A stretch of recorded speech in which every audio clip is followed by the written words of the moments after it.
Assalamu alaikum ji. This is Dr. Harun Habib from the Biochemistry Department of Avicenna Medical College.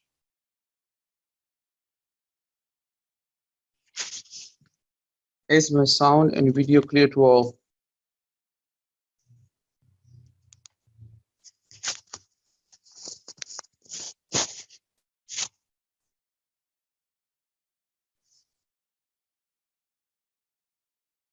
Wait a second, please.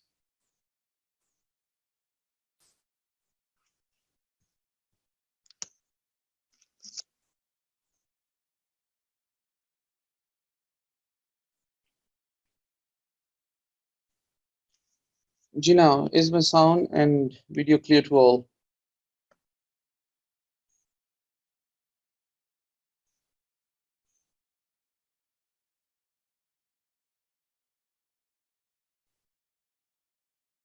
Very good. Ji, before I start my today's lecture, I would like to take some questions.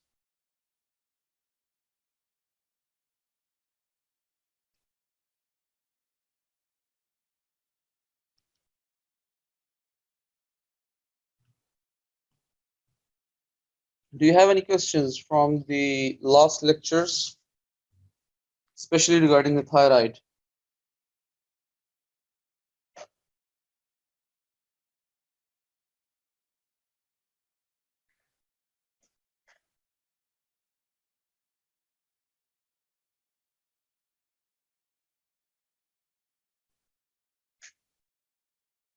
Ji, do you have any questions regarding thyroid?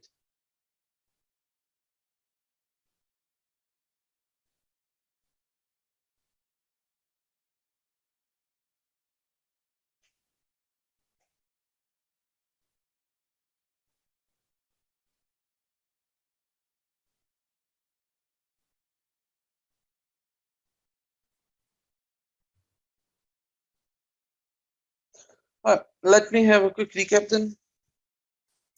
उसने लगाना था सवाल को पूछना नहीं का. I'll try and do my best. Alright ji.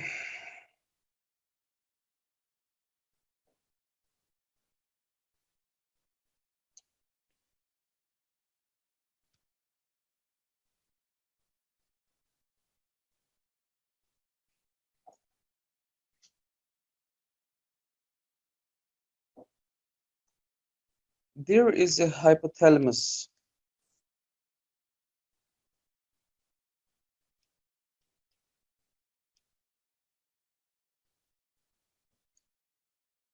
In our brains. That hypothalamus secretes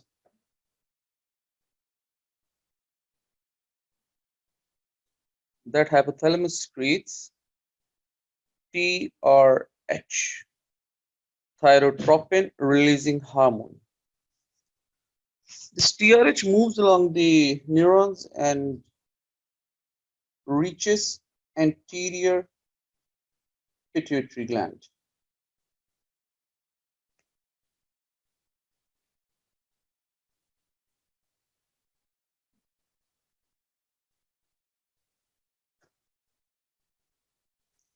When this TRH acts on the anterior pituitary gland, it compels the anterior pituitary gland to produce thyrotropin. Thyrotropin is a hormone also known as TSH, thyroid stimulating hormone. Now, this thyroid stimulating hormone is released from anterior pituitary, goes into the circulation, taken all part of the body, but it has its receptors on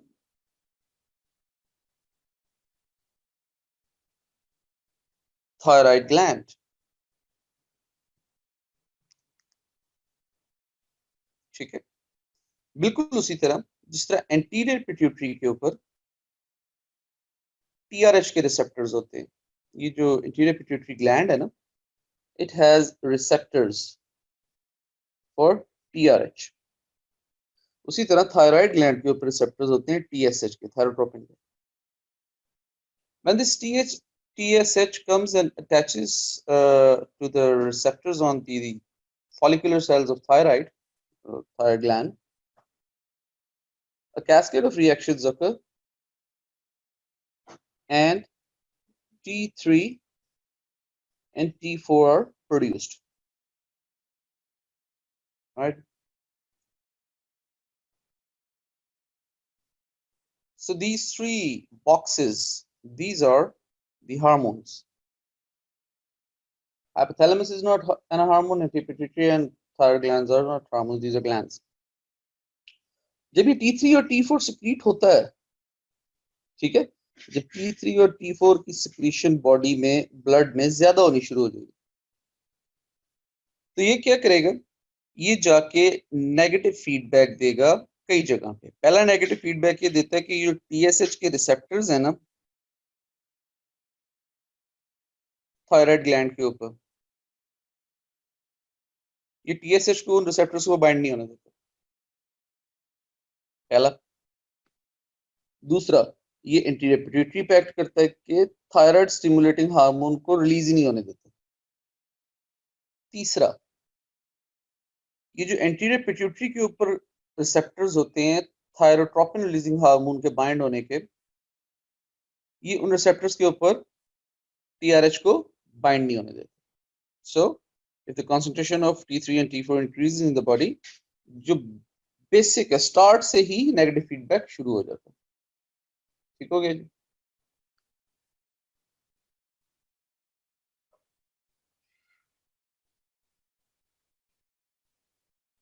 follicular cell से,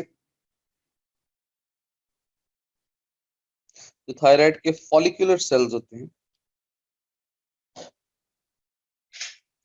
जो line कर रहे होते हैं follicles को, उनमें मौजूद होता है DNA. वो होता है transcribe into RNA, sorry leave it be, transcribe into RNA, and that RNA is translated into protein. ठीक है. Now after a protein is formed, इसकी post transcriptional modification होती है, and glycoprotein named thyroglobulin is formed. This thyroglobulin is secreted into the colloid, that is the inner space of the follicles of the thyroid gland. This thyroglobulin, of course, has many tyrosine residues on it.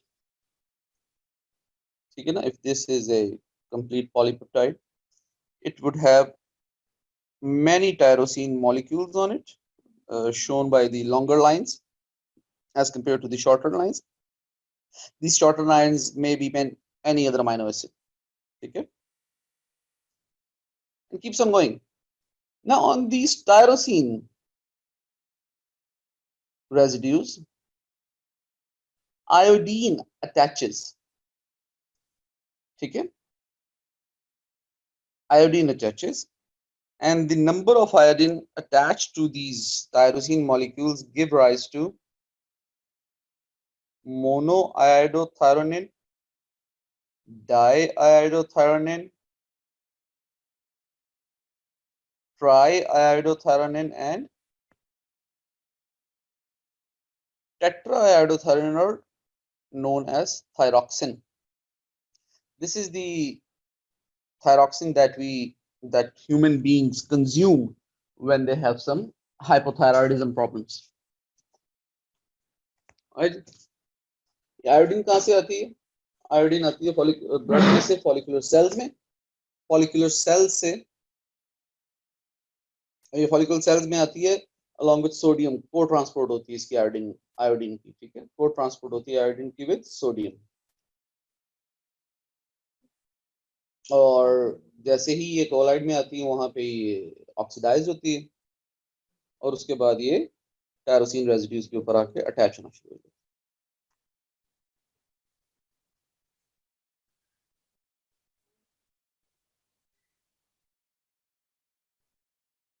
Right.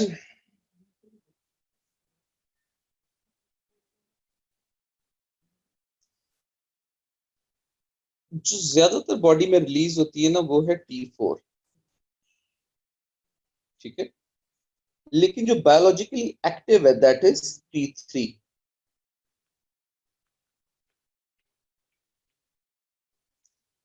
About 25% of the T4 can be changed into T3 in the peripheral tissue such as liver and kidneys. ठीक हो गया जी?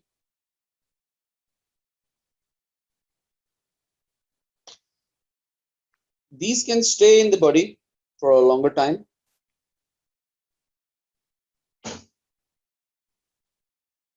अगर body को कुछ दिन, कुछ अरसे के लिए for few weeks अगर आयोडीन नहीं भी आ रही है तो बॉडी को कोई असर नहीं पड़ता, ठीक है, बॉडी कैन फंक्शन नॉर्मली. ठीक हो गया जी? जो कल स्लाइड्स की थी कुछ, उनको मैं एक दफा देख लूं और उसके बाद फिर हम आगे चलते हैं.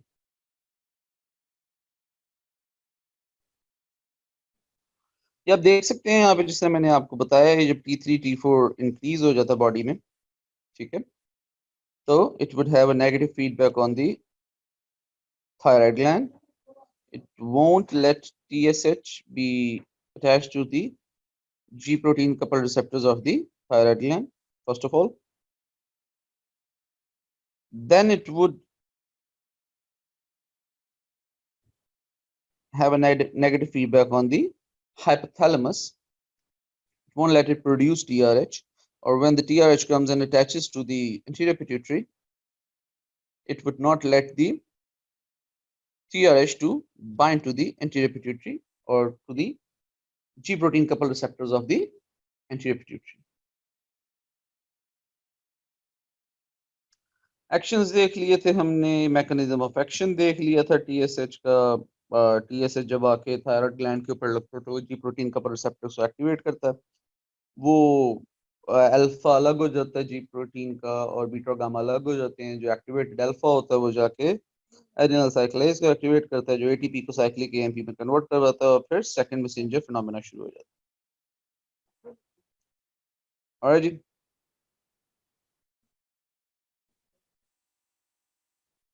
रेगुलेशन देख लिए हमने, कहाँ कहाँ रोकता है ये T3 T4, ये यहाँ रोक रहा है, ये रिसेप्टर के ऊपर रोक रहा है, ये प्रोडक्शन को रोक रहा है. ठीक है,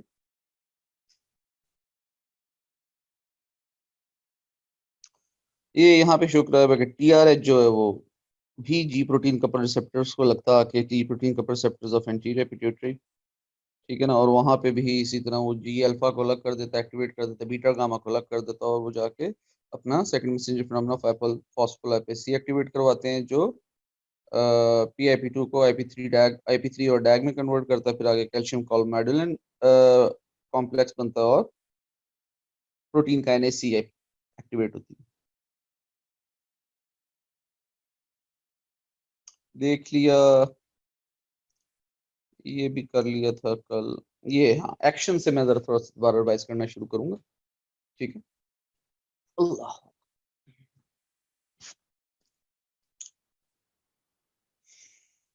The actions of thyroid hormones are that it is required for growth hormone and prolactin production and secretion. Growth hormone की प्रोडक्शन, सेक्रीशन और नीचे भी है एक्शन. वो प्रोड्यूस हो रहा है ग्रोथ हार्मोन, वो वहां से प्रोड्यूस होकर सिक्रीट हो रहा है, सिक्रीट होने के वो जाके एक्ट कर रहा है. ये तीनों चीजें थायराइड हार्मोन्स पे डिपेंड करती हैं. Thyroid hormones namely T3 T4. Alright,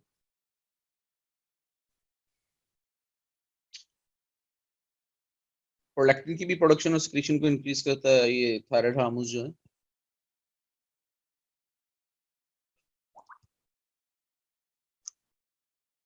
Thyroid hormone increases intestinal glucose reabsorption. Thyroid hormone increases mitochondrial oxidative phosphorylation, thus increasing the ATP production. Thyroid hormone increases the activity of adrenal medulla, producing the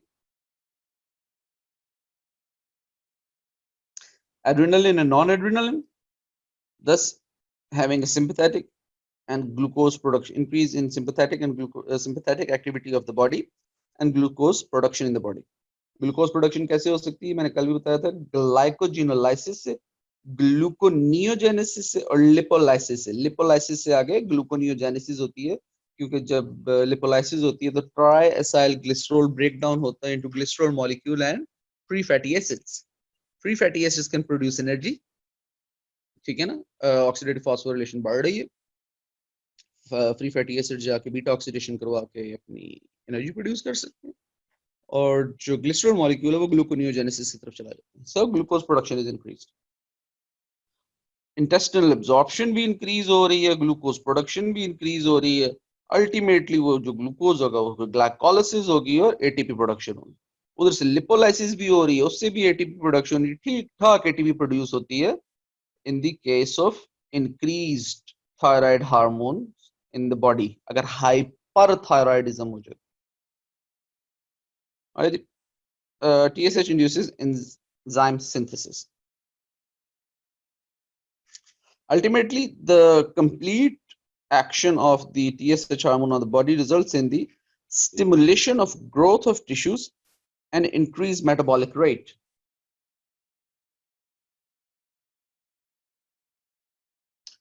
Thyroid hormones are essential for normal growth of tissues, including nervous tissues. Lack of thyroid hormone, hypothyroidism during developmental stages results in short stature and mental deficits, known as cretinism. Thyroid hormones stimulate basal metabolic rate.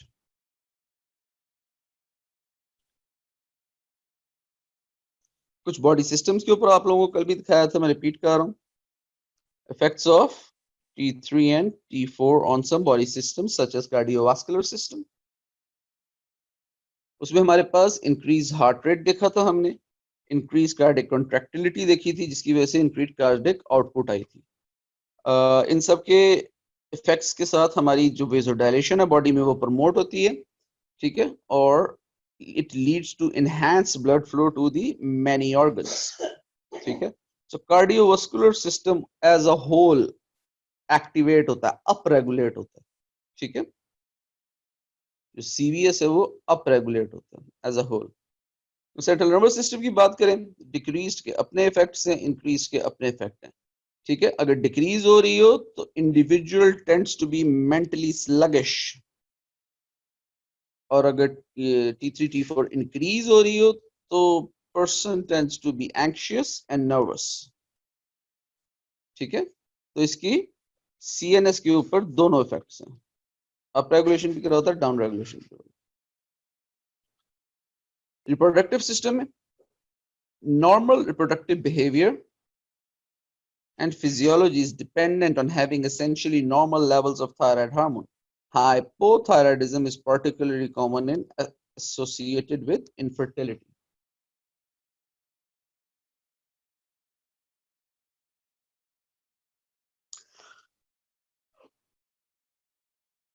Alright, हमने यहाँ तक कल किया था। मैं आप लोगों को थोड़ा सा टाइम देता हूँ, काइंडली क्वेश्चन हो तो पूछ लें, कि आज मोस्ट प्रोबेबली मैं इसको ख़त्म कर दूंगा थायराइड को, और कल से हम पैराथायराइड हार्मोन शुरू, calcitonin I think, let's see।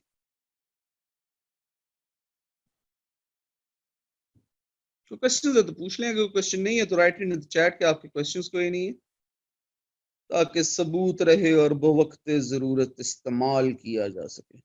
नहीं तो सवाल पूछो।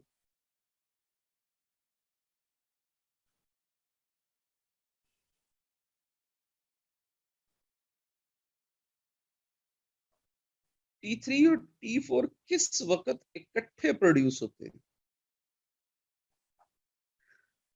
बेटा ये प्रोड्यूस इकट्ठे ही होते हैं,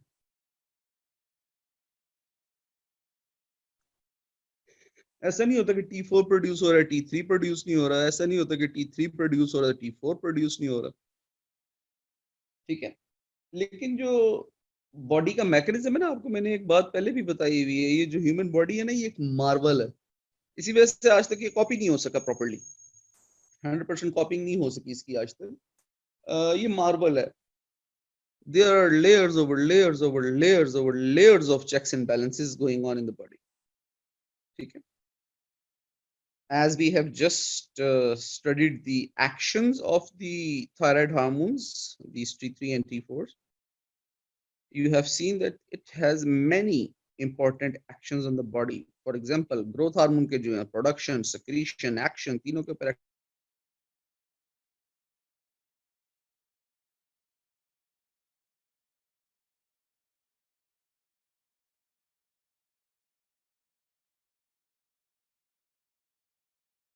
और थायराइडिज्म हो जाएगी तो एंक्शियस और नर्वस बिहेवियर आएगा। ठीक है ना।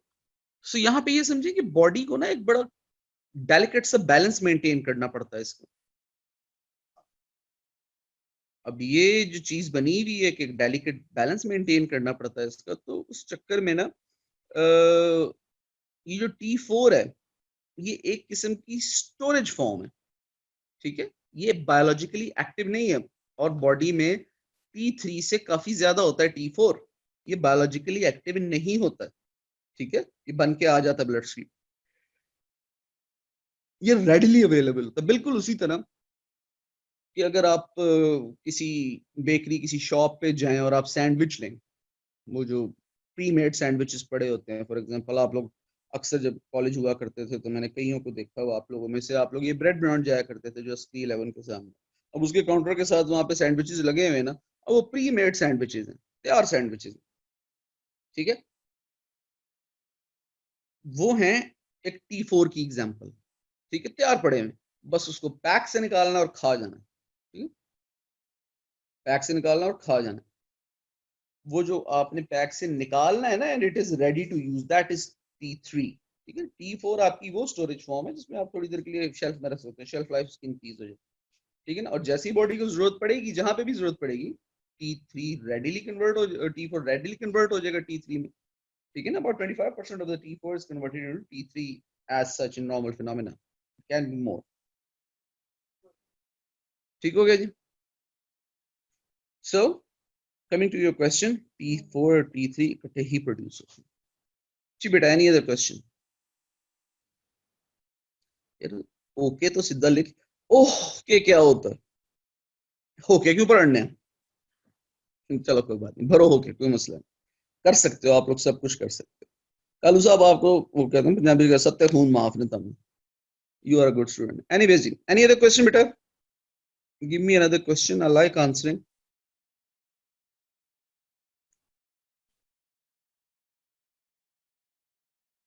either give me a question or start writing no sir no sir no sir no sir no sir, ताकि मैं आगे चलूं। चलो चलो चलो चलो जल्दी करो, काम बहुत है, वक्त कम है। कालू साहब मैंने ना आपकी ये चैट बंद करवा दी, रोज कहता हूँ, करवा तो सकता नहीं। बाकी सारे सो गए? नहीं सोए, very good. You were the one who answered yesterday as well Zahra. Okay Safa no sir. चलो जी, 3 हो गए बड़े। आगे चलते हैं जी, specific actions of thyroid hormone. Thyroid hormone is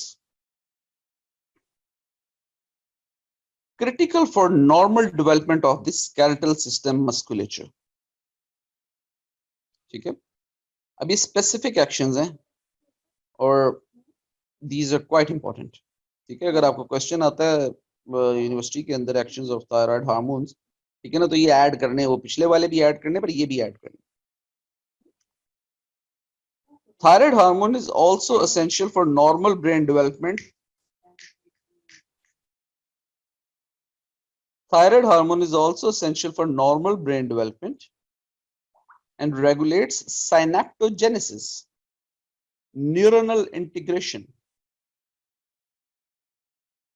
ठीक है,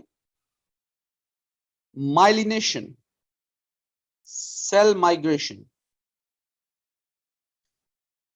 ये 5 चीजें इसके अंदर आपको बताई गई हैं, essential for normal brain development.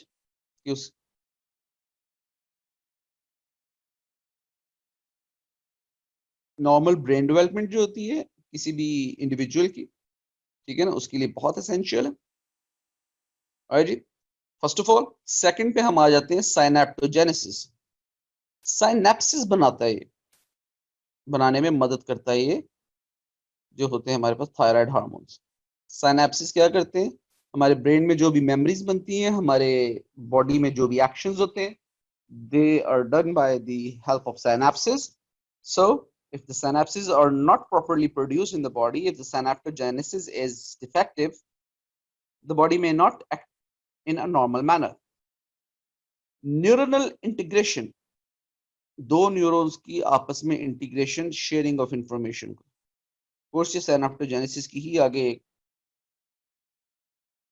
सब हेडिंग है। माइलिनेशन, माइलिन शीथ का पता क्या होती है? माइलिन शीथ बताना जरा मुझे, मैं भूल गया हूँ क्या होती है माइलिन शीथ।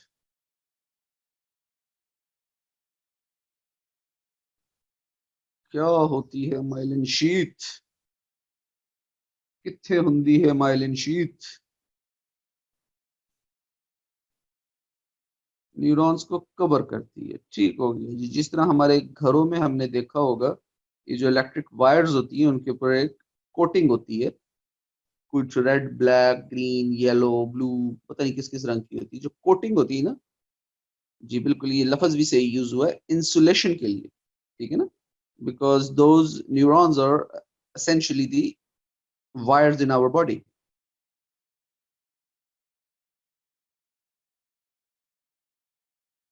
So उनके ऊपर एक इंसुलेशन चढ़ाई जाती है,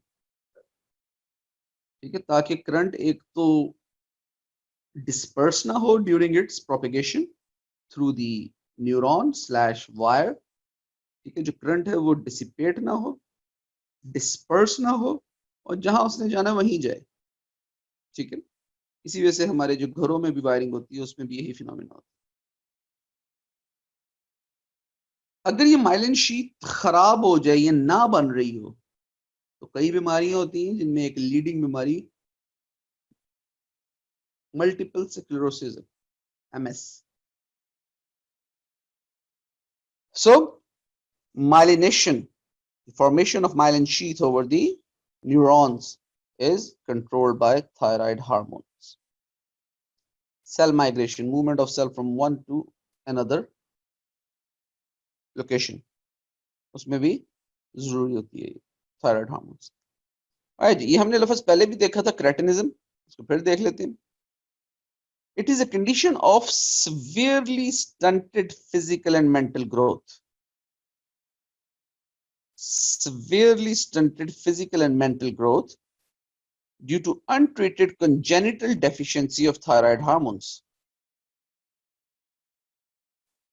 Due to untreated congenital deficiency of thyroid hormones. पैदाइशी तौर पे ही उस इंडिविजुअल में थायराइड हार्मोन सही प्रोड्यूस नहीं हो रहे, ठीक है। So it would be also be labeled as congenital hypothyroidism due to maternal nutrition deficiency of iodine. अब यहाँ पे आपको एक चीज समझने की जरूरत है। अगर हम congenital deficiency कह रहे हैं ना, congenital deficiency, वो congenital कई की वजह से हो सकती है। एक तो वजह उसने बता दी यहाँ पे, nutritional deficiency of iodine in the mother. अगर माँ ही में आयोडीन की कमी थी तो ऑफ कोर्स उसके अंदर ही नहीं बनेगा, थायराइड हार्मोन्स में ही नहीं बनेंगे, उसमें नहीं बनेंगे तो बच्चे में कहां से आएंगे,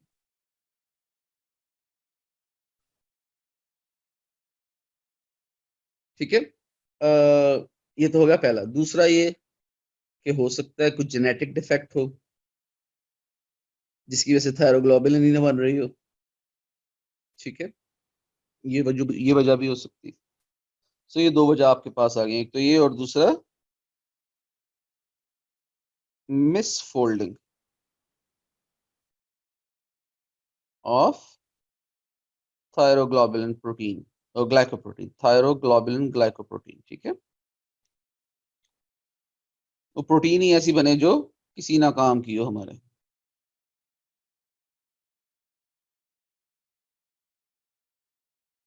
ये भी UQ है आपका, जिस तरह मैंने वो आपको सिस्टम्स के लिहाज से बताया था, जिसमें आपका CVS था, CNS था और रिप्रोडक्शन था। ठीक है, ये भी आपका UQ है, जिसमें आपको मेटाबॉलिज्म्स के ऊपर इफेक्ट पूछे गए हैं थायराइड हार्मोन्स के। It came in the exams couple of times in the past 5 to 10 years। यानी कि मेटाबॉलिज्म ऑफ प्रोटीन पे क्या इफेक्ट होता है, TSH और TSH कह रहा हूँ, T3 और T4 का। मेटाबॉलिज्म ऑफ कार्बोहाइड्रेट पे क्या इफेक्ट होता है, और मेटाबॉलिज्म ऑफ फैट्स के ऊपर क्या इफेक्ट होता है थायराइड हार्मोन्स का। ठीक है, सबसे पहले देखते हैं effects on protein synthesis and degradation. Protein metabolism के ऊपर क्या आता है इफेक्ट। अच्छा, ये सिंथेसिस और डिग्रेडेशन लिखा हुआ है ना, तो कोई उसका वही मतलब एनाबॉलिज्म और एनाबॉलिज्म और कैटाबॉलिज्म। ठीक है, synthesis is anabolism, degradation catabolism, collectively they are known as metabolism. So the effects of increased protein synthesis, increased thyroid hormones increases the protein synthesis.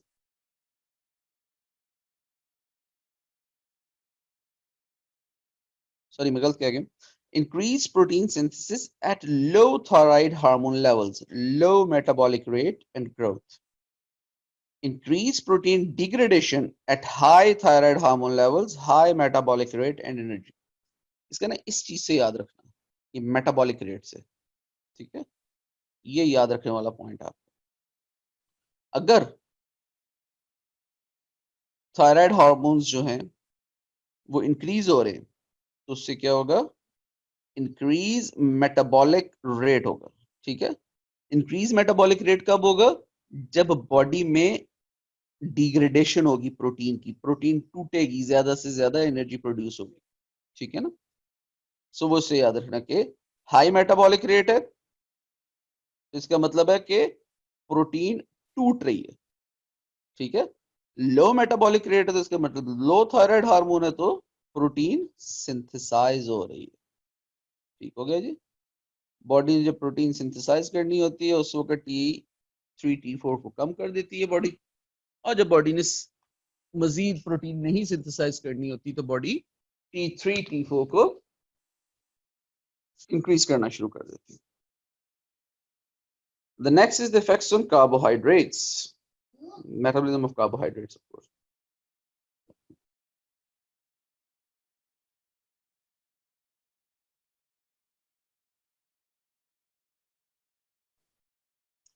मैंने आपको भी पीछे भी बताया था कि बॉडी में जब थायराइड हार्मोन इंक्रीज हो जाते हैं, तो क्या होती है, हाइपरथायराइडिज्म होनी शुरू हो जाए, तो क्या होती है, ग्लूकोज ज्यादा से ज्यादा प्रोड्यूस होती है।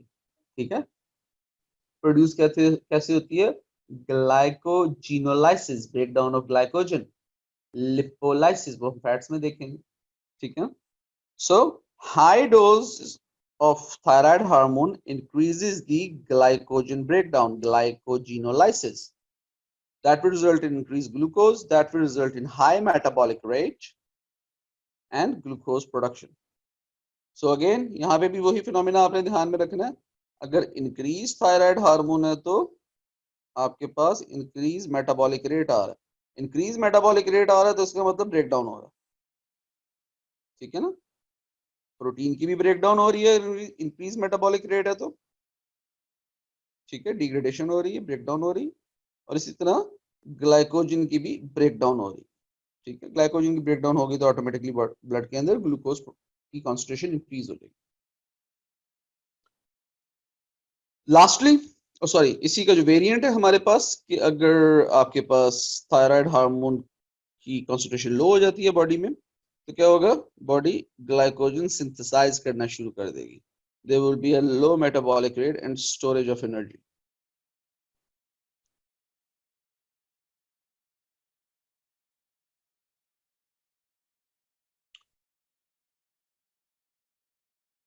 यानी कि अगर हम बॉडी के अंदर थायराइड हार्मोन्स को किसी तरह कंट्रोल करके बहुत कम करवा दें, तो क्या होगा,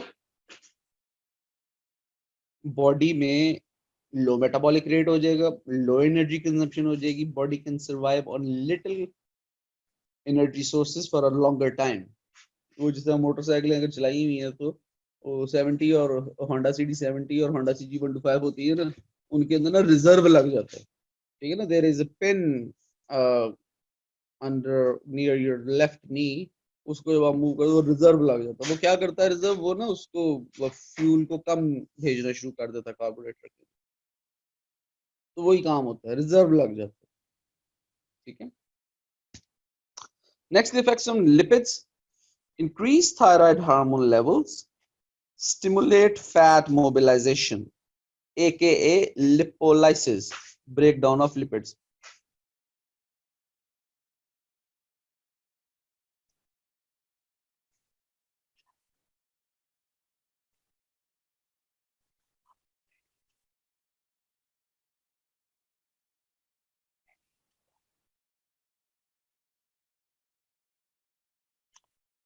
Increased thyroid hormone levels stimulate fat mobilization, means lipolysis.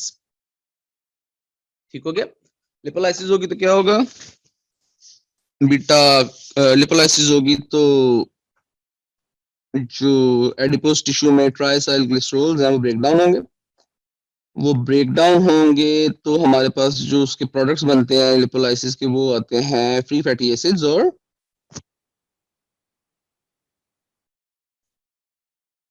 Glycerol molecule. जो ग्लिसरॉल मॉलिक्यूल है वो ग्लूकोनियोजेनेसिस करता है जाके, और जो फैटी एसिड्स है वो बीटा ऑक्सीडेशन करते हैं।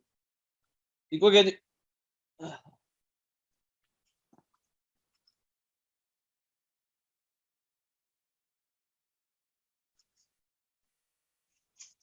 leading to increased fat mobilization, leading to increased concentration of fatty acids in the plasma. They also enhance oxidation of fatty acid in many tissues. ठीक हो गया जी। So increased pH होगा तो increased metabolic rate होगा, increase metabolic rate है तो इसका मतलब फैट्स की भी ब्रेकडाउन हो रही है। तो हाइपरथायराइडिज्म में इन तीनों की कैटाबॉलिज्म होती है। ठीक हो गया जी, तीनों की कैटाबॉलिज्म होती है। समझने के लिए, समझाने के लिए हर लिहाज से, प्रोटीन की भी डिग्रेडेशन हो रही है, ग्लाइकोजिनोलाइसिस हो रही है और लिपोलाइसिस हो रही है, ठीक है।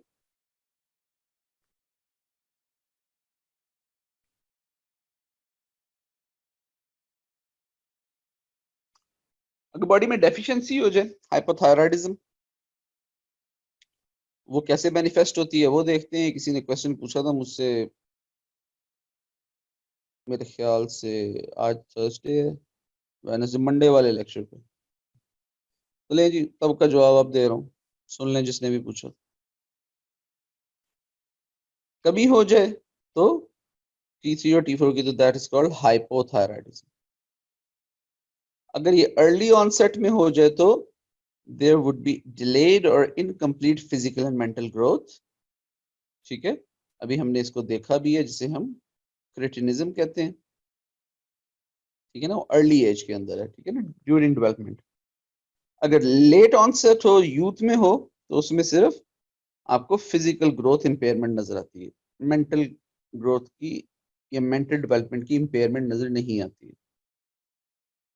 अगर एडल्ट्स में हो, लेट ऑनसेट हो और एडल्ट्स में हो, तो उसको हम नाम देते हैं myxoedema, called myxoedema. Myxoedema is it is a gradual change. It is characterized by tiredness, lethargy. Hypothyroidism है ना, तो लेथार्जी। हाइपर होगा तो एंजाइटी और नर्वसनेस, तो हाइपो है तो lethargy, sluggishness, decreased metabolic rate. Hypothyroidism है तो डिक्रीज थायराइड हार्मोन है, तो इसका मतलब है decreased metabolic rate, right. Slowing of mental functions and motor activity, बंदा ढिला ढिला रहता है, लेथार्जिक, ऊपर नाम लिया। कोल्ड इंटॉलरेंस, कोल्ड बर्दाश्त नहीं होगी। वेट गेन, क्योंकि अगर थायराइड हार्मोन ज्यादा हो बॉडी में, हाइपर थायराइडिज्म हो, तो क्या होता है, लिपोलाइसिस भी होती है, ग्लाइकोजिनोलाइसिस भी होती है, प्रोटियोलाइसिस भी चाह रही होती है। लेकिन अगर उसका उलट हो जाए, हाइपोथायराइडिज्म हो जाए, तो ग्लाइकोजिनोलाइसिस नहीं होगी, लिपोलाइसिस नहीं होगी, तो आपके पास जितना कार्बोहाइड्रेट पड़ा हुआ है वो पहले तो ग्लाइकोजन रिजर्व फिल करेगा, उसके बाद जाके एडिपोज टिश्यू फिल करना शुरू कर देगा। ठीक है, और एडिपोज टिश्यू इतनी बड़ी बदबला होते हैं कि ग्लाइकोजन ना बॉडी में एक लिमिटेड अमाउंट तक स्टोर हो सकती है, रफली about 2 pounds in an adult 70 kg man. ठीक है, लेकिन ये जो एडिपोज टिश्यू है इनकी कोई लिमिट नहीं है, ये लिमिटलेस आपकी बॉडी में डिपॉजिट हो सकते हैं। You must have seen some morbid obese people, अगर आपने अपनी रियल लाइफ में नहीं देखे हो तो आपने टीवी वगैरह पे मूवीज में कहीं ना कहीं जरूर देखे हो।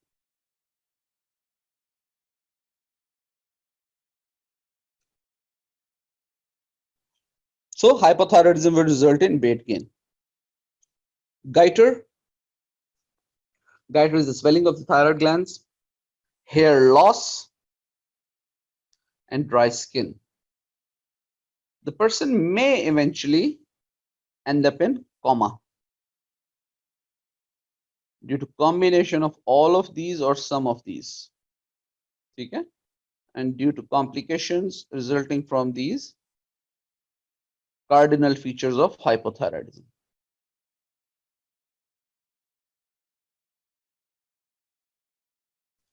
हाइपोथायराइडिज्म में गटर का क्या रिलेशनशिप है, कैसे होता है? हाइपोथायराइडिज्म में तो इसका मतलब है थायराइड T3 और T4 नहीं बन रहा, T3 और T4 नहीं बन रहा तो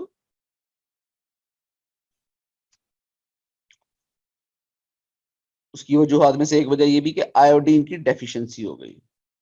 आयोडीन की डेफिशिएंसी हो गई है, थायराइड हार्मोन की प्रोडक्शन कम हो गई है, रुक गई है। अच्छा, बॉडी को लगता है कि भाई जी T3 और T4 कम है, अब मजीद सिग्नल दो, मजीद सिग्नल दो। बिल्कुल उसी तरह आप इशारे पे खड़े होते हो, इशारा खुल जाता है। अगर बीच में वो खड़े हुए हमारे जो ट्रैफिक वार्डन है, अगर वो खड़े हुए उस स्क्वायर के अंदर, उस चौक के अंदर, ठीक है ना, उस सिग्नल के ऊपर वो खड़े हुए, तो वो क्या करेंगे, वो आपको हाथ से इशारा करना शुरू कर दो, चलो चलो जल्दी हो जल्दी हो जल्दी हो। ठीक है, बिल्कुल उसी तरह बॉडी क्या करती है, वो डिटेक्ट करती है कि T3 और T4 नहीं है। बॉडी क्या करती है, बॉडी इंक्रीज कर देती है TSH की रिलीज को। ठीक है, क्योंकि T3 और T4 ज्यादा हो जाए तो TSH की रिलीज इनहिबिट हो जाती है, तो उसका ऑलरेडी T3 और T4 कम हो जाएंगे तो TSH की इंक्रीज ज्यादा हो जाएगी। TSH acts on the thyroid, आके TSH आके थायराइड के जो हैं फॉलिकुलर सेल्स हैं उनके जी प्रोटीन कपल रिसेप्टर्स जो हैं उनके ऊपर आके अटैच होता है, increasing blood flow and stimulating follicular cells and increasing colloid production। वो TSH क्या करता है, वो ज्यादा से ज्यादा आके अप रेगुलेट करता है फॉर्मेशन ऑफ थायरोग्लोबुलिन को।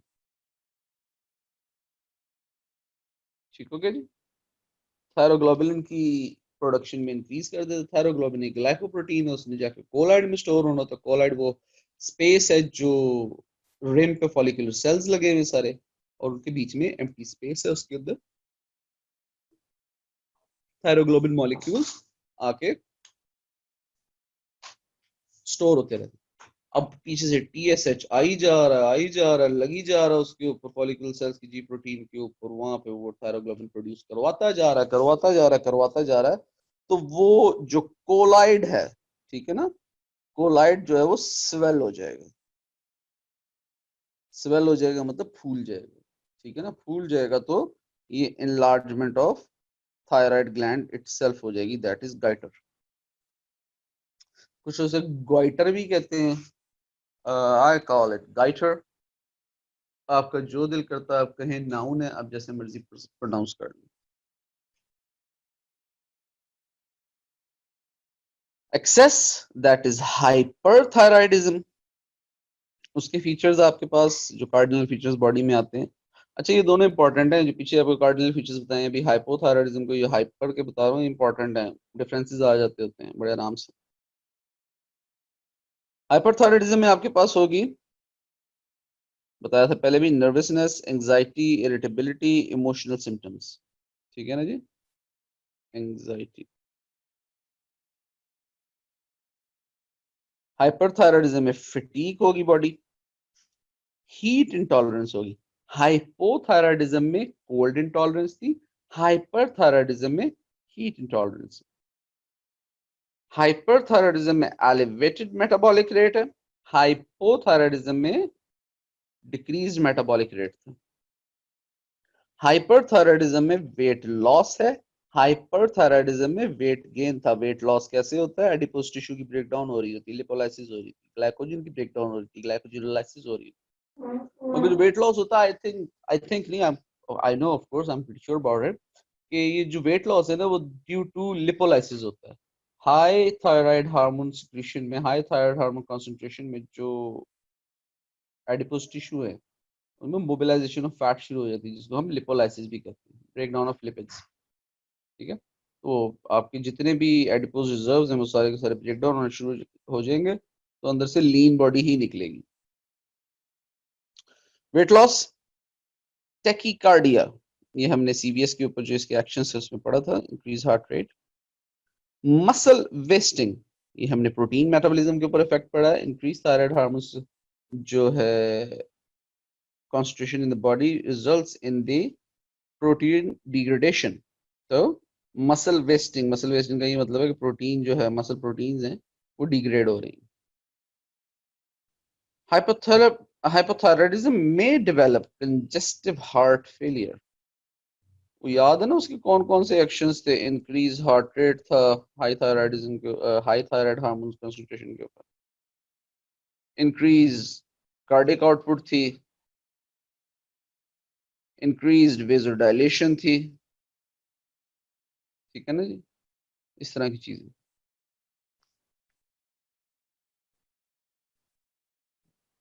अब इन ये जो कॉम्बिनेशन है सब के, हैं किसी में से दो या दो से ज्यादा कॉम्बिनेशन है ना, क्या होता है? पेशेंट में डेवलप कंजेस्टिव हार्ट फेलियर,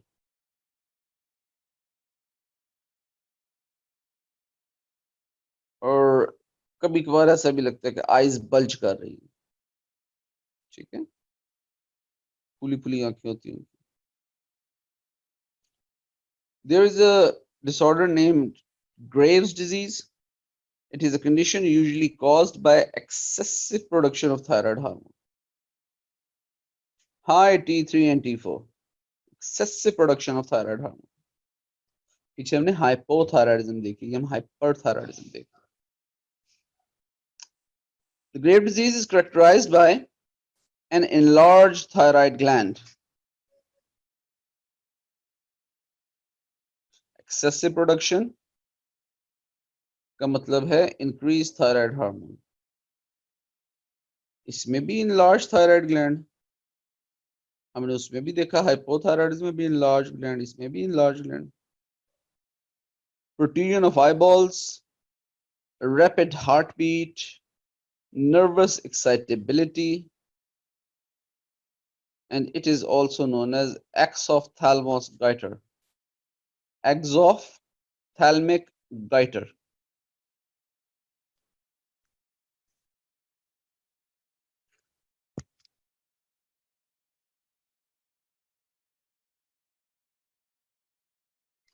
फर्क आपके सामने साफ जाहिर है। This here is the example of a hyperthyroidism, Graves' disease। ठीक हो गया जी। इसमें आप देख सकते हैं bulging eyes, there may be thyroid gland swelling, weight loss, और काफी सारे एक्शंस होते हैं उसके, हमने रिपीट भी कर दिए हैं, पढ़ा भी दिए हैं, दोबारा भी रिपीट कर दिए और दोबारा भी पढ़ा दिए। सो और ये जो हाइपोथायराइडिज्म है, इसमें आप देख रहे हैं, अच्छा इन दोनों में से मोटा कौन है? a bit bulgy, a bit fatter, this patient here, not this one। This patient is not fat from whatsoever, उसकी फेस के ऊपर फैट्स नहीं। एनीवेज, ये जो हाइपोथायराइडिज्म है ना, इसके अंदर ये इस तरह का वेट गेन वाला फिनोमेना होता है, बल्जी बल्जी सी लुकिंग आती है, that is hypothyroidism.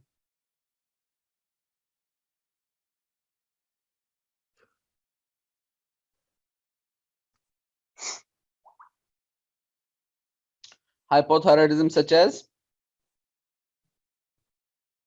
Mix oedema, अगर एडल्ट एज में हो, अगर बच्चों में हो, डेवलपमेंटल स्टेज में हो, तो क्राइटेरिज्म कहलाता है। There is an example of goitre, यानी कि अगर ये जो पेशेंट है आपको हाइपोथायराइडिज्म का लग रहा है या हाइपरथायराइडिज्म का लग रहा है, जरा मुझे बताइएगा। ग्वाइटर तो ऐसे हुआ हुआ, ये हाइपोथायराइडिज्म आपको लगता है, अभी मैंने जितना नॉलेज दिया है, या हाइपर थायराइडिज्म लगता है? नर्वस एक्साइटेबिलिटी का ऐसे पता चलता है मेरा भाई कि बंदा नर्वस होता है, एंग्शियस होता है हर चीज पे, उसके पसीने छूट रहा, बिल्कुल वही कंडीशन जो आपकी एग्जाम पे जाने से पहले नहीं होती, बिल्कुल वही condition, that is nervous excitability. समझ रही थी, पेज पलट रहे होते हैं इधर उधर इधर उधर, आ पंद्रह टीचर चीख रहे होते हैं आ जाए बैठे आ जाए बैठे, पर नहीं, आखिरी जुमला तक भी पढ़ के जाना है, समझ आवे ना आवे। नहीं कालू साहब, ये हाइपो का पेशेंट नहीं है। हाइपो का पेशेंट अभी मैंने आपको दिखाया पीछे, हाइपोथायराइडिज्म का पेशेंट है, ये मैंने अभी आपको दिखाया पीछे, ये अब बिट बल्की होता है, ठीक है, बल्कियर फॉर्म में होता है हाइपोथायराइडिज्म। हाइपर थायराइडिज्म का पेशेंट ऐसा होता है, बल्कि नहीं होता है, लीन होता है, फिट होता है।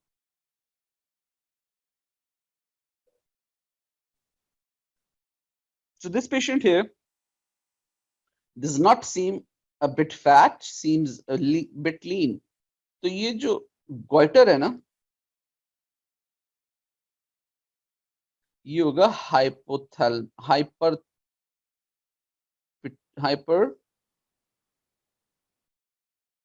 थायराइडिज्म की वजह से। और ये लास्टली हमारे पास क्रेटिनिज्म है। क्रेटिनिज्म डेवलपमेंटल स्टेज में हमने देखा था डिक्रीज्ड ब्रेन फंक्शंस और decreased intake.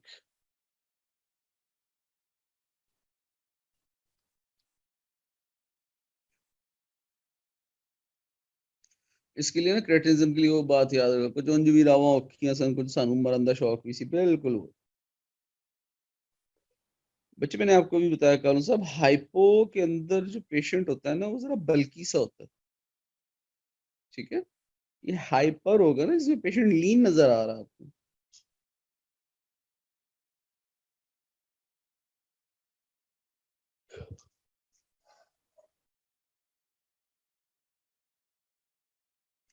Let I am done with the thyroid. You may ask some questions if you like. Kalu साहब, आपको क्यों लग रहा है कि ये हाइपो में होगा? कोई है आपके पास मैकेनिज्म समझाने के लिए? Just discussion point of view के लिए, मैकेनिज्म है तो बताएं, उसको हम डिस्कस कर लेते हैं।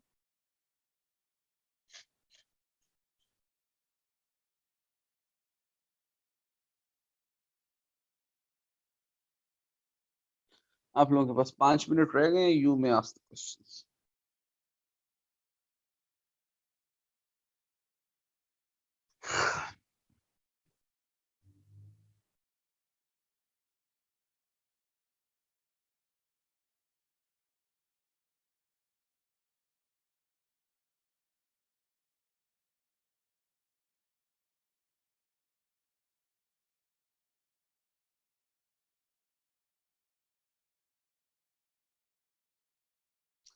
क्वेश्चंस प्लीज,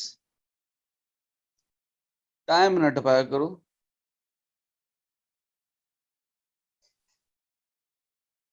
नहीं, जरूरी नहीं है कि हर हाइपरथायराइडिज्म के पेशेंट को गोइटर हो, जैसा ये भी जरूरी नहीं कि हर हाइपोथायराइडिज्म के पेशेंट को गोइटर हो। हाइपो या हाइपरथायराइडिज्म के पेशेंट को गोइटर सिर्फ तब होता है जब उसके अंदर ये थायरोग्लोबुलिन जो है ना, ग्लाइकोप्रोटीन, ये ज्यादा प्रोड्यूस होती है। ये ज्यादा प्रोड्यूस होगी तो ये ज्यादा स्टोर होगी जाके कोलाइट के अंदर। जब कोलाइट में ज्यादा स्टोर होगी तो वो इंडिविजुअल फॉलिकल्स के साइज को इंक्रीज करेगी।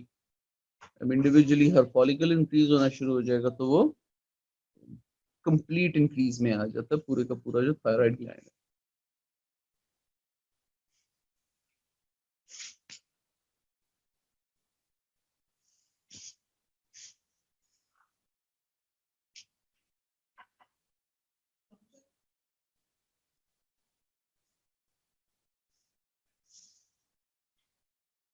जी, any other questions please? Question पूछा करो यार, मजा आता है मुझे। तुम लोग पता नहीं क्या लोग।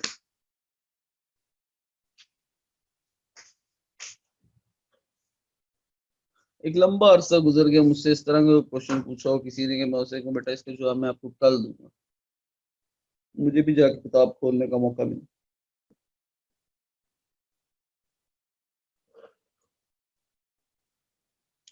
जी, questions.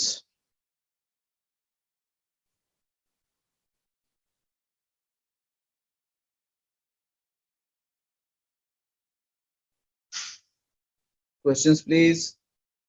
Thyroid is done. Up till now, we have completed an overview of endocrine system. Hypothalamic hormones, anterior pituitary hormones, posterior pituitary hormones.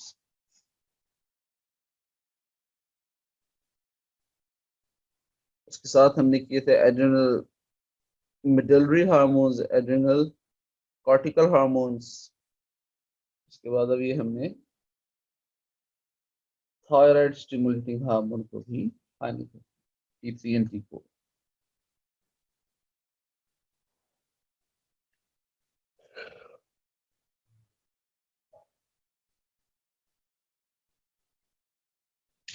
बेटे गाइटर का जो रिलेशन है ना हाइपोथायराइडिज्म से वो सिंपल है।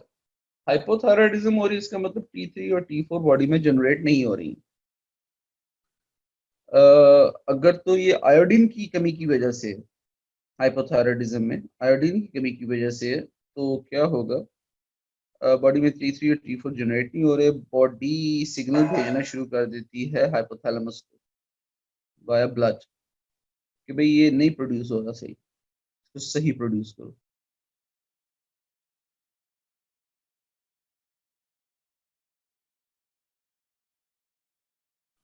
Sorry for that.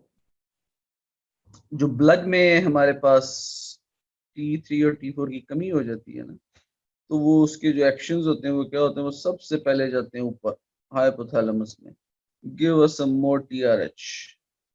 That TRH comes and attaches itself on the thyroid follicular cells via G protein coupled receptors. When that happens,